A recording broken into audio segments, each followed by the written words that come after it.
Bon, alors j'avais dit que je ferais un tuto pour la feuille de transport Pixscan pour la silhouette SD. Alors la première étape, il faut s'assurer d'avoir la bonne version. Vous devez avoir Silhouette Studio version 3.1.417 ou plus. Parce que à partir de cette version, vous avez le troisième bouton ici à gauche, qui est le bouton pour Pixscan. Alors, maintenant, on va ouvrir le fichier pour la feuille de transport. On va dans Fichier, Ouvrir. Et là, on va ici, on sélectionne All Files. Et je choisis la feuille qui s'appelle Unnamed Tree. On clique sur OK. Et voilà ma feuille de transport, le fichier de ma feuille de transport. Je la sélectionne, donc en allant dans Edit, sélectionner tout.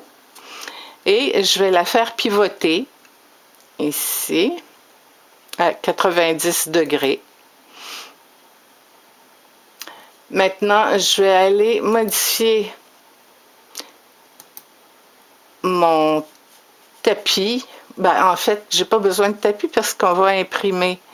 Mais pour être certaine qu'il n'y ait pas de problème, ici, dans Paramètres de la page, sélectionner la feuille de transport. Je vais sélectionner Aucun. Et là, je vais donner les dimensions de ma feuille de papier. Alors moi, c'est du format lettre parce que je suis au Québec. J'ai pas le format A4. Et de toute façon, le format lettre est plus large. Ça va être pratique pour imprimer cette chose-là. Donc, je donne les dimensions. Comme vous pouvez peut-être constater, je suis en pouces, PC. Donc, 8,5 pouces par 11 pouces. Voilà. Et je vais diviser ma feuille. Ici, là, ma feuille qui est rendue à l'horizontale, ça, c'est la feuille Pixscan dont on a besoin et qu'on doit imprimer sur du papier régulier avec notre imprimante régulière. Donc, on va la diviser en deux avec l'outil couteau. Je vais couper ma feuille en deux. Voilà, c'est fait. Maintenant, je vais ici choisir mon bouton sélectionner. Je sélectionne la partie de gauche. Oups.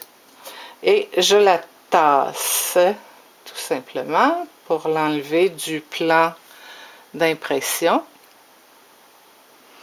Maintenant, je vais donc imprimer la partie de droite. Alors, je la place comme il faut sur mon plan d'impression. Voilà. C'est prêt à imprimer. Alors, je l'envoie à mon imprimante. Maintenant, ça, je le ferai pas tout de suite parce que, bon, je l'ai déjà fait. J'en ai qui sont déjà imprimés. Alors, un coup que c'est imprimé, il reste tout simplement à imprimer l'autre partie, évidemment. Donc, on tasse cette partie-là. Et on place la partie de gauche sur notre plan d'impression.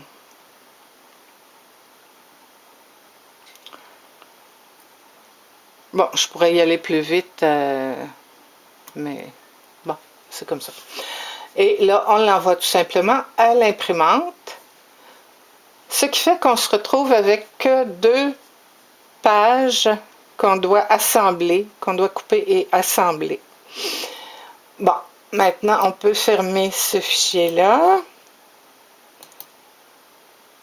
Voilà la première étape qui est faite.